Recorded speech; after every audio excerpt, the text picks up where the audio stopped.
할렐루야. 모든 것 위에 뛰어나신 그 하나님의 인도하심으로 인해서 오늘 우리 저와 여러분들이 이 자리에 선 줄로 믿습니다. 오늘 주님 앞에 선 믿음의 종들에게 매 순간 하나님이 하시는 그 놀라운 일들이 증거되어지며 또 증인의 삶으로 나타나는 은혜가 있기를 간절히 소원합니다. 이 시간 지난 삶의 자리에서 혹여나 걱정하며 근심했던 모든 것들을 내려놓으시고요, 주님 앞에 나아가는 시간 되어지길 원합니다. 하나님께서는 여전히 오늘 저와 여러분에게 새 일을 맡기시길 원하십니다. 나의 능력 이상의 일을 할 수 있도록 힘 주실 것을 여러분 믿으시길 바랍니다.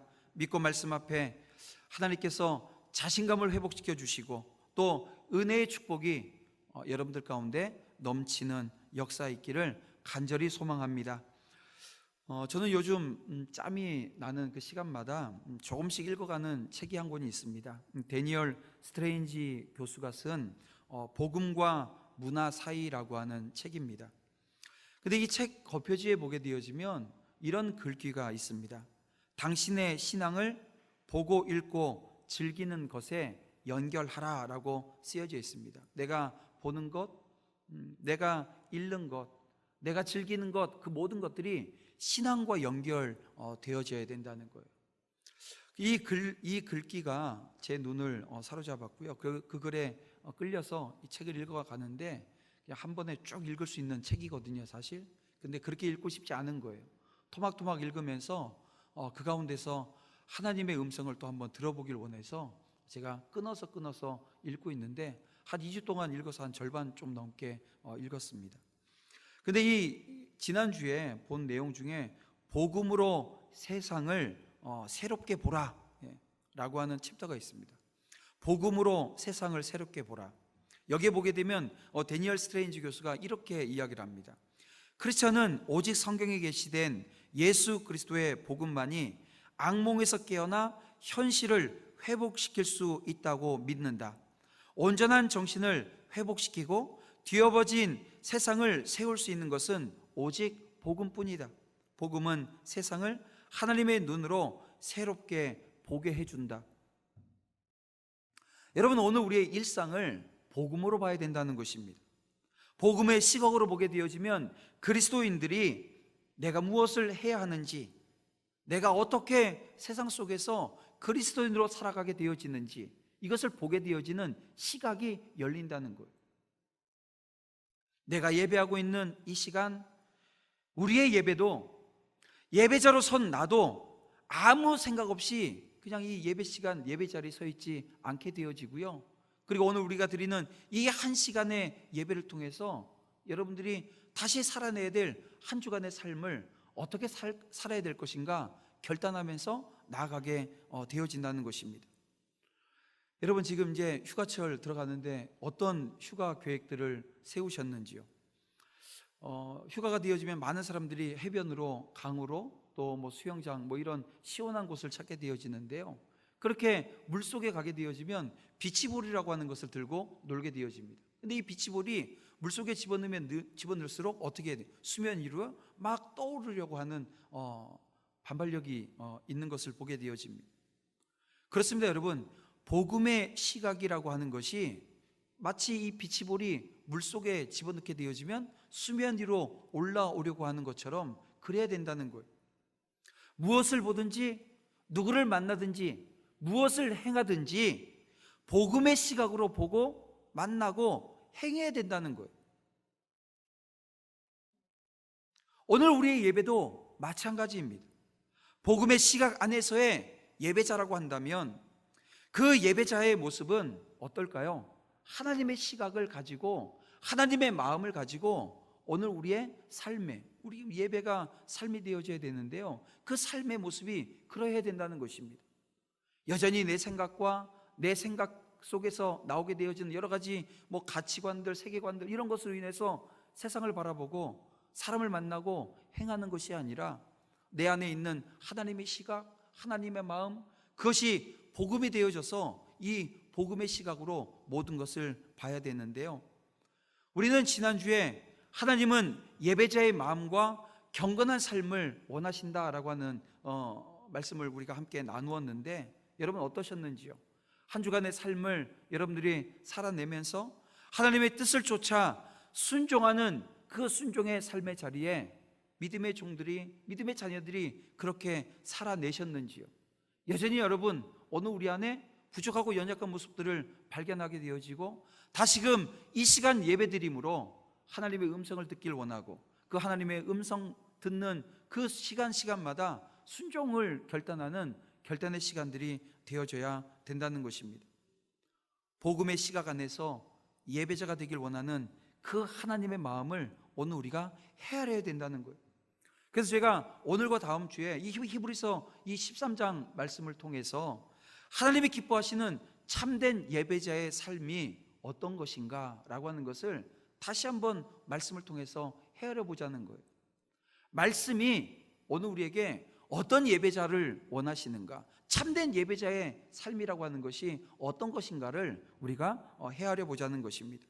오늘 그래서 이 하나님이 기뻐하시는 참된 예배자, 어떤 예배자를 원하시는가? 동일한 모습으로 성실하게 살아가기를 원하시는 그 하나님을 우리가 만나게 되어지길 원합니다.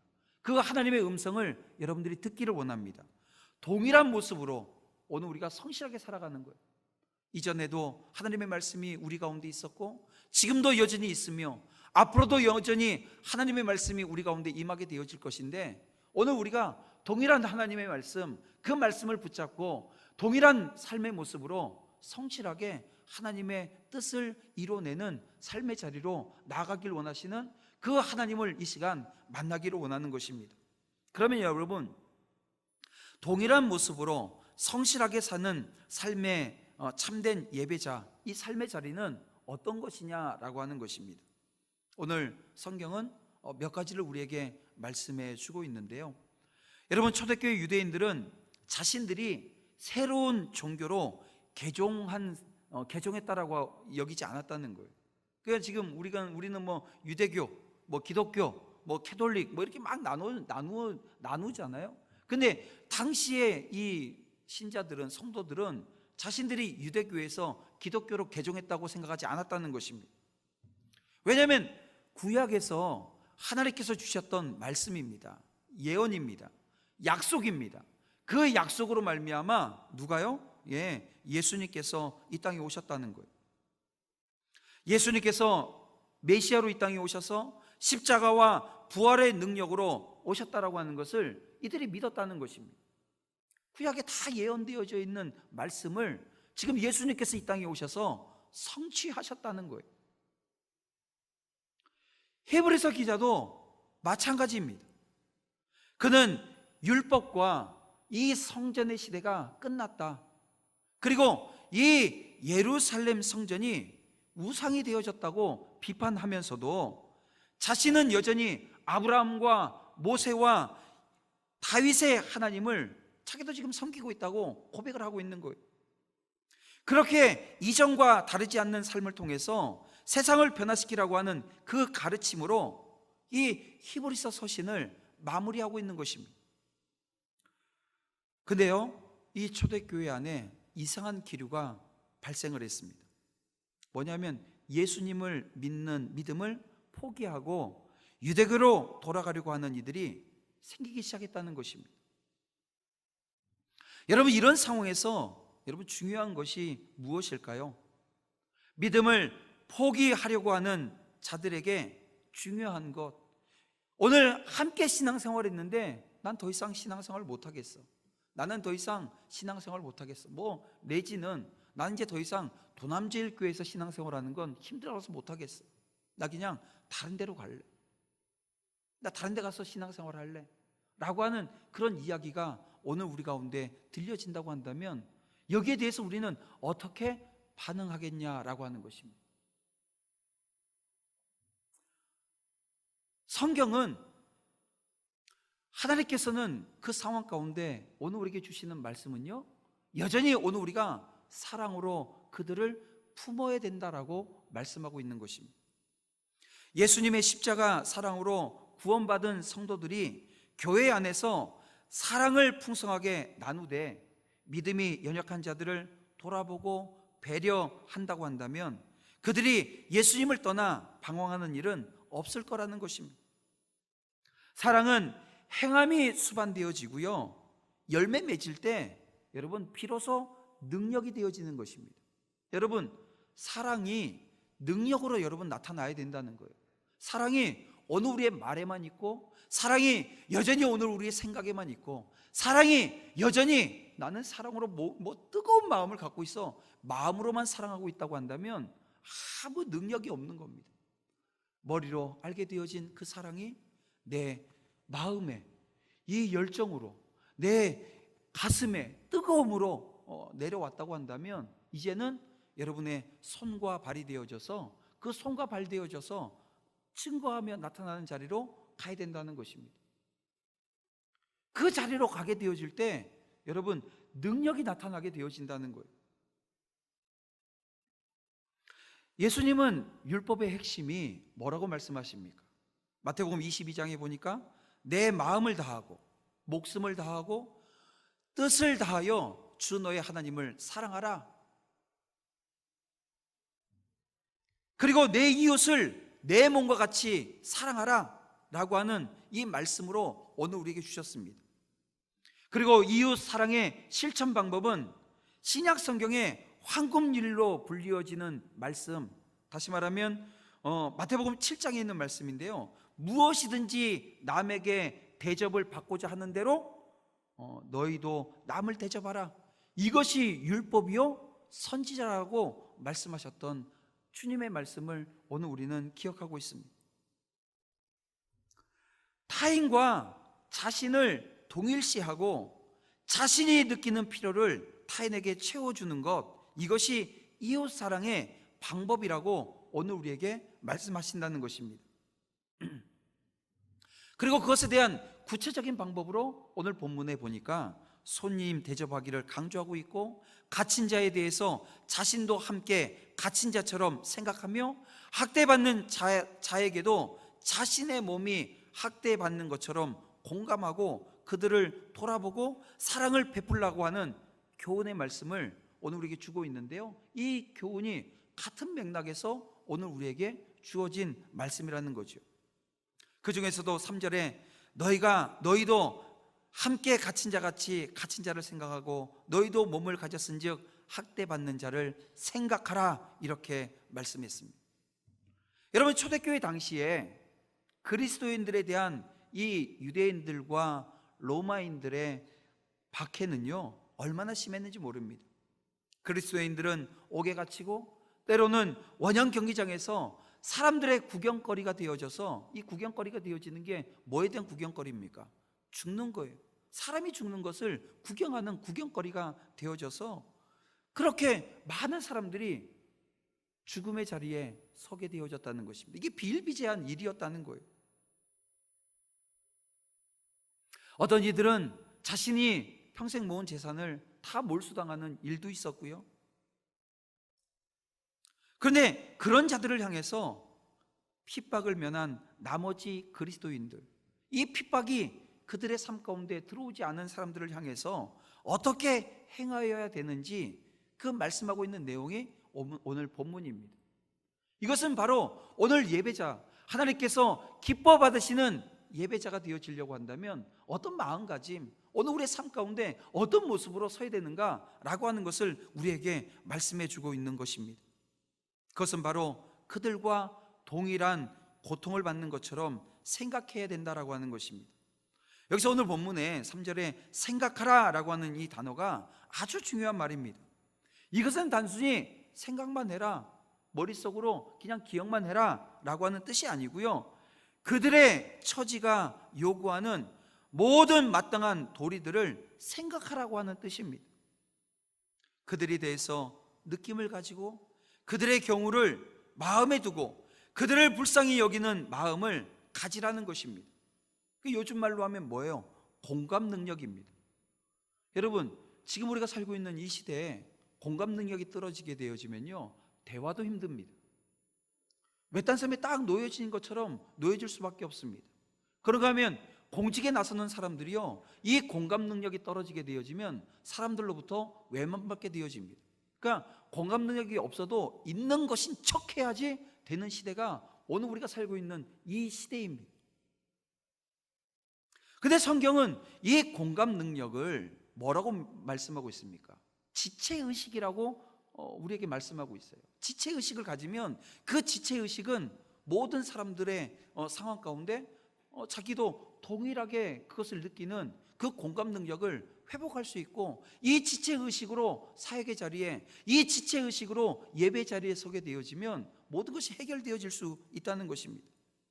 그들에 대해서 느낌을 가지고 그들의 경우를 마음에 두고 그들을 불쌍히 여기는 마음, 이것이 여러분 지체의식입니다.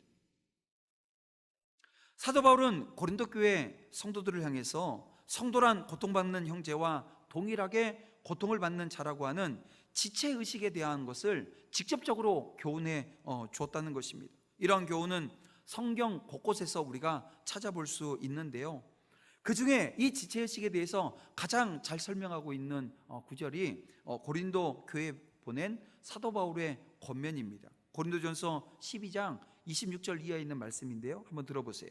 만일 한 지체가 고통을 받으면 모든 지체가 함께 고통을 받고, 한 지체가 영광을 얻으면 모든 지체가 함께 즐거워하느니라. 너희는 그리스도의 몸이요 지체의 각 부분이라. 그렇습니다, 여러분. 성도는 바로 이러한 지체의식을 가지고 마치 자신이 동일한 고통을 당하는 것 같은 그 고통스러워하면서 그들을 돌보고 하나님이 그들과 함께 하시기를 기도해야 된다라고 하는 것입니다. 그렇습니다, 여러분. 오늘 우리 주변에 우리 형제자매들, 우리 가까이 있는 형제자매들이 겪고 있는 그 고통을 들여다보고 그들이 어떻게 살아가고 있는가, 삶의 형편을 돌아보면서 함께 해야 된다는 거예요.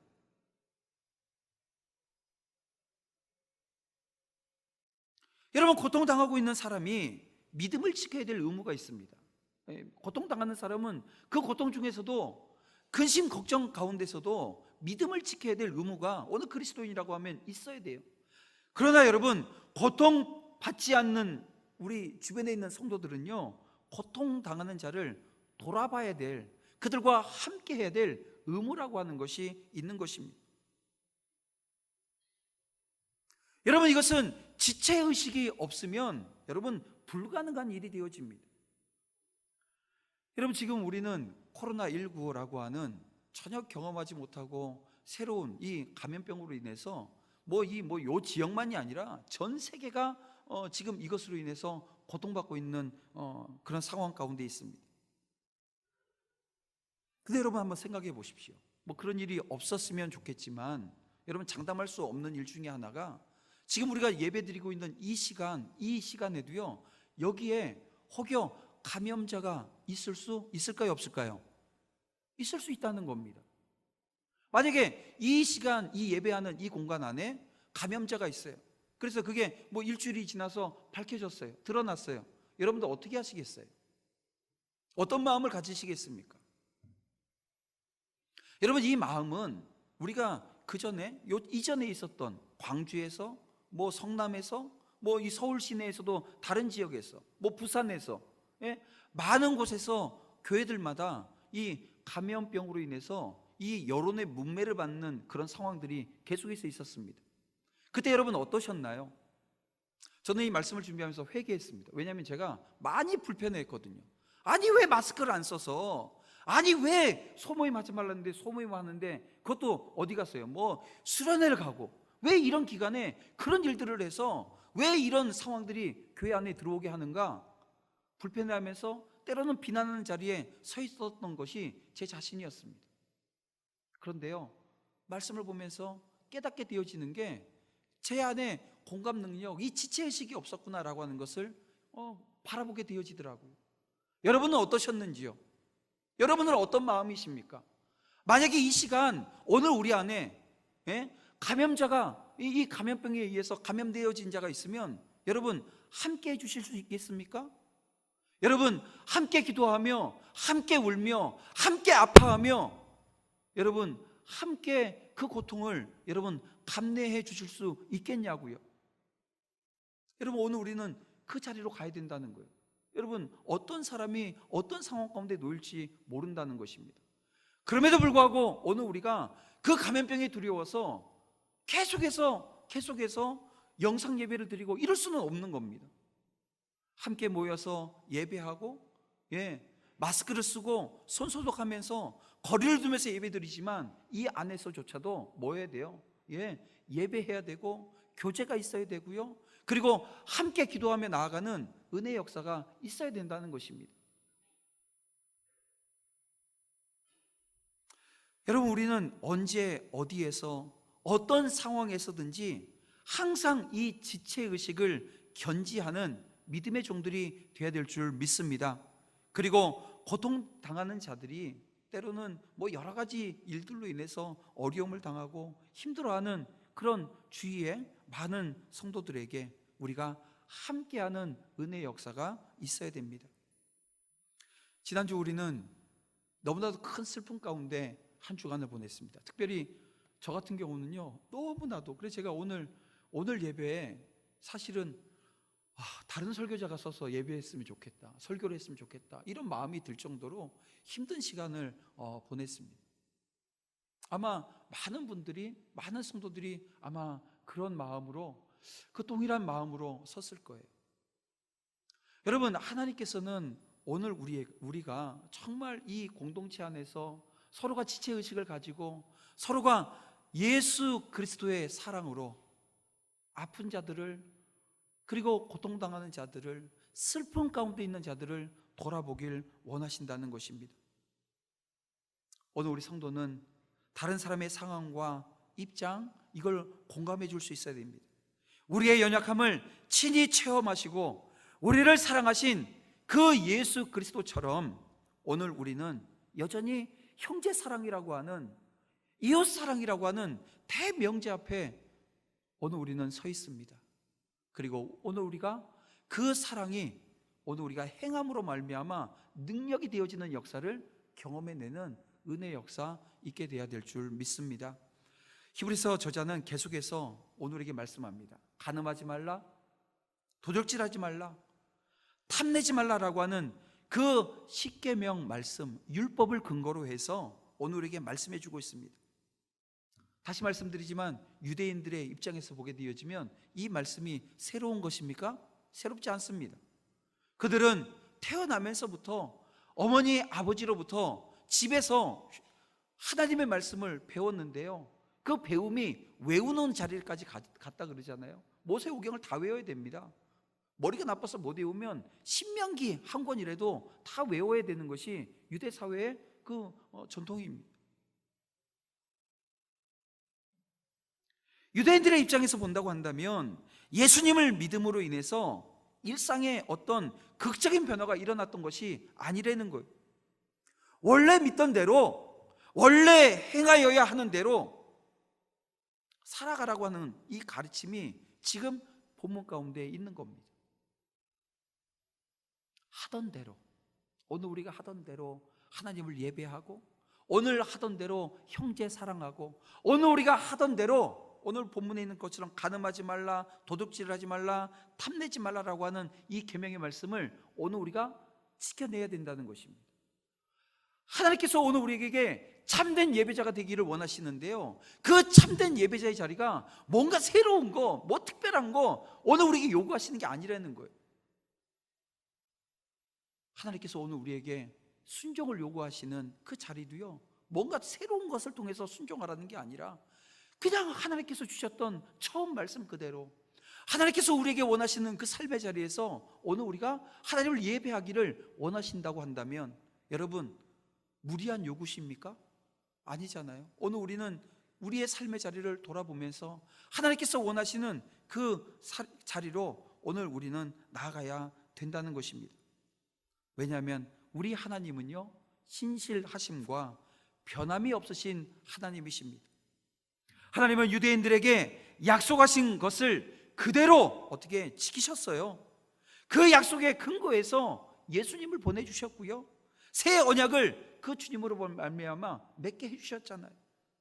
성전 제사는 더 이상의 의미가 없어졌지만 일상에서 지켜야 될 그 많은 것들, 그것에 변화는 없었습니다. 이처럼 하나님은 언제나 동일하시기에 우리는 하나님이 어떻게 변하실까 두려워할 필요가 없다는 것입니다. 하나님은 그러셨던 것처럼 그렇게 오늘 우리 가운데 찾아오시고 오늘 우리에게 좋으신 하나님으로 남아 계신다라고 하는 것을 믿음의 종들이 고백해야 된다는 것입니다. 히브리서 저자는 결혼을 귀하게 여겨서요, 침소를 더럽히지 말라고 명하십니다. 음행하고 간음하는 자들은 하나님의 심판을 받게 되어질 거라고 경고하고 있습니다. 요한계시록에서는 이러한 자들이 불과 유황으로 타는 못에 던져질 것이라고 선언하셨습니다. 결혼한 자의 간음이라고 하는 것은 거룩한 하나님의 성전을 더럽히는 동시에 배우자에게 여러분 배신하는 죄가 되어집니다. 그래서 여러분 세상을 보면서 뭐 이런 사람이 저랬네, 저 사람이 저랬네, 자꾸 뭐 그 세상 보면서 손가락질하는 거, 이 손가락질을 누구한테 바꾸라고요? 자기에게 향하라고요. 하나님과 이웃을 사랑하라고 하는 계명을 모두 어기는 심각한 죄가 뭔지 아세요? 바로 이 간음죄입니다.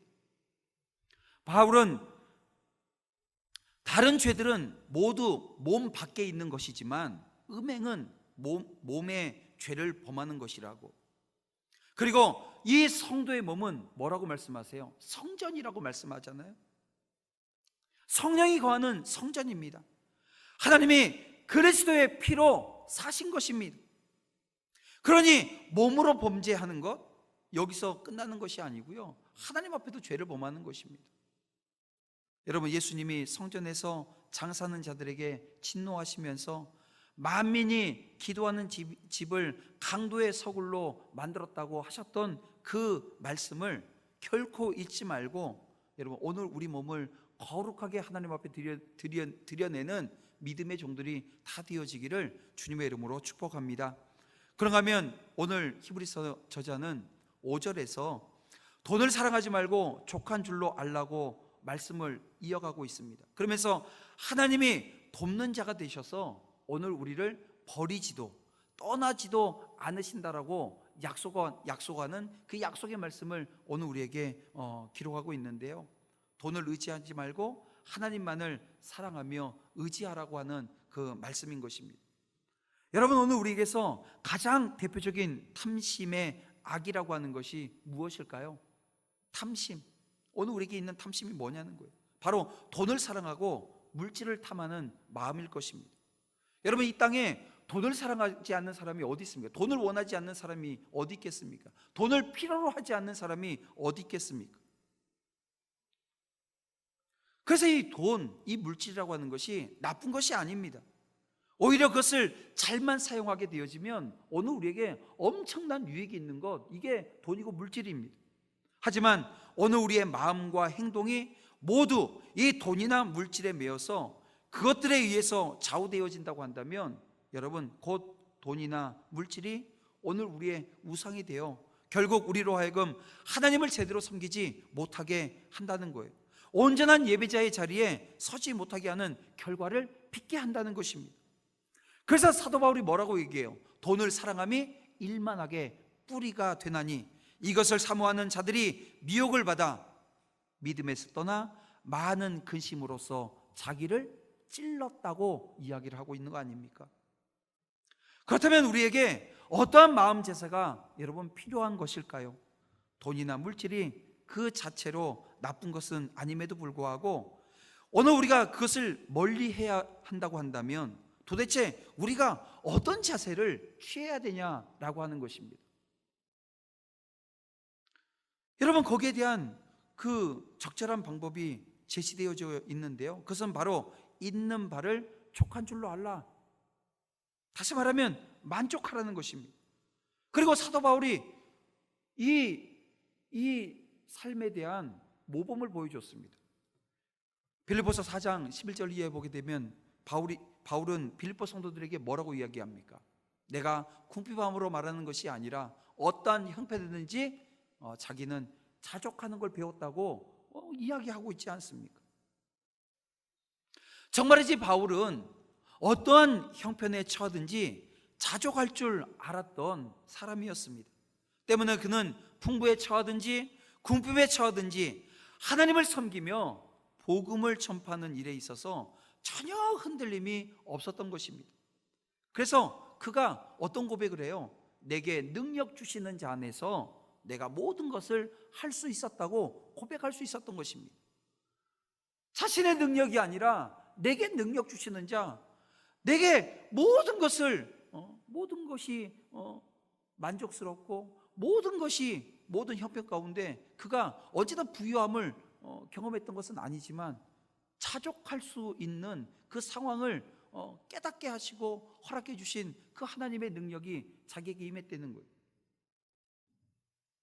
그렇습니다. 성도 여러분, 우리 그리스도인들은 현재 자신에게 있는 것들에 대해서 자족할 줄 알아야 합니다. 여러분, 공중에 나는 새도 먹이시고요, 오늘 피었다 지는 들풀도 하나님께서 어떻게 하신다 그랬어요? 잎 피우신다 그랬잖아요. 하나님이 하물며 오늘 하나님의 자녀들에게 부족한 것이 있는데 그것을 채워주시지 않으시겠냐라고 하는 것입니다.